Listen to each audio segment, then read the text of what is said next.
Pessoal, vamos lá? Meu nome é Guilherme Fatini, vou trabalhar com vocês a parte de saúde pública. Então vamos começar aqui.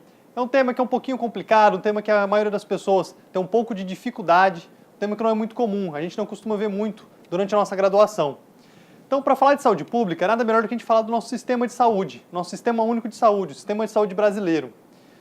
Então, a primeira pergunta que eu faço para vocês, para a gente tentar entender do que a gente está falando. O que é o SUS? O que vocês acham que é o SUS? Então, essa é a primeira coisa que a gente tem que entender. O que é o Sistema Único de Saúde, nosso sistema de saúde brasileiro. Para vocês, isso é o Sistema Único de Saúde? Então, os postos lotados, paciente nas macas, vocês podem ver aqui na imagem, maca no chão, paciente lotado, corredor lotado, chega lá na porta do posto de saúde, cheio, não tem onde sentar, a população à mercê, sem atendimento, atendimento deficiente. Isso é o sistema de saúde? Essa é a ideia? Na verdade, isso é o que a gente tem vivido nos últimos tempos, um sistema de saúde falido, um sistema de saúde bastante complicado. Mas nem sempre foi assim. Qual que é a ideia do sistema de saúde? A ideia do sistema de saúde é essa. A gente tem os postos 24 horas, os UPAs, para prestar um atendimento adequado à população.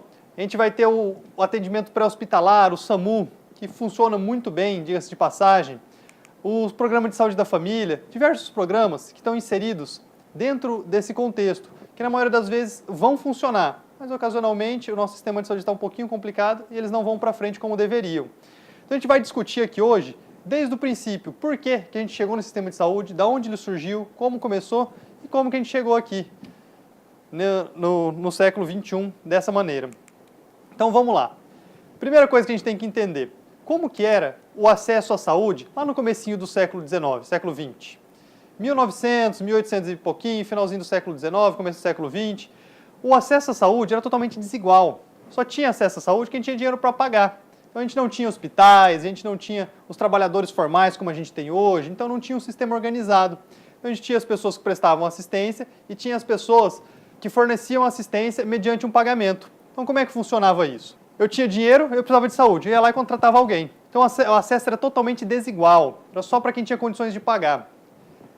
Tendo em vista isso, lá na década de 20, as empresas criaram os CAPs. O que são os CAPs?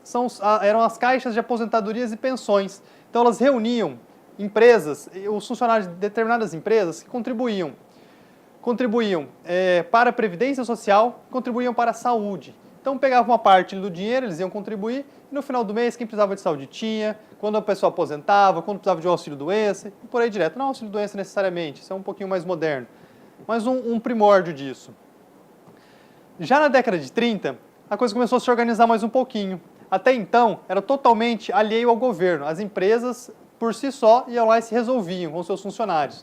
Já na década de 30, a gente tem que tentar lembrar quem começou a governar o Brasil. Na década de 30, a gente teve uma transição, ali a gente teve o governo do Getúlio Vargas. Getúlio Vargas era um pouquinho centralizador. Então ele fez uma coisa muito importante, uma coisa muito boa. Ele tentou trazer a saúde um pouquinho mais para próximo do governo. Então o que ele criou? Criou os IAPs, os Institutos de Aposentadorias e Pensões. Os IAPs, ele juntava determinadas categorias profissionais. Como assim? Os CAPs eram empresas. Então eu vou pegar uma empresa lá dos metalúrgicos, dentro daquela empresa a gente vai juntar os funcionários e vamos ter nossas medidas de saúde, nossa caixinha, juntar o nosso dinheiro. Os IAPs vão juntar várias empresas, então vai juntar a mesma categoria profissional de várias empresas, compreendem?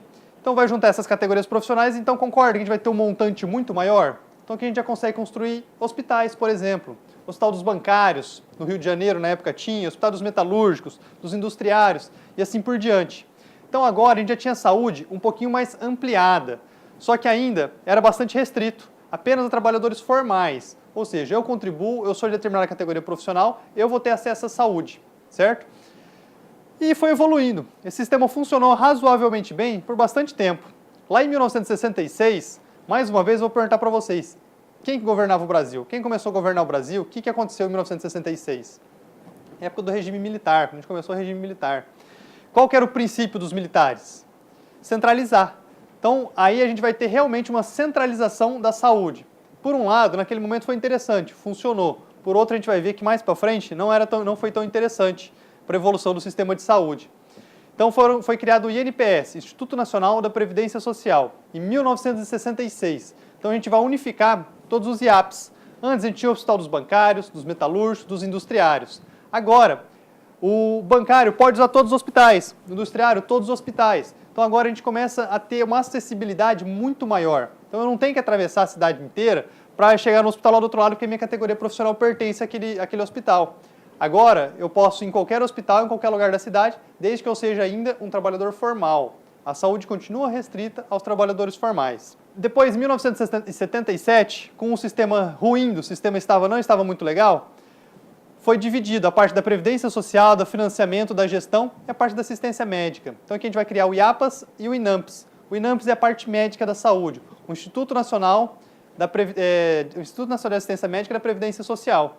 Então agora a gente vai ter uma separação da assistência médica, da assistência financeira propriamente dita da Previdência Social.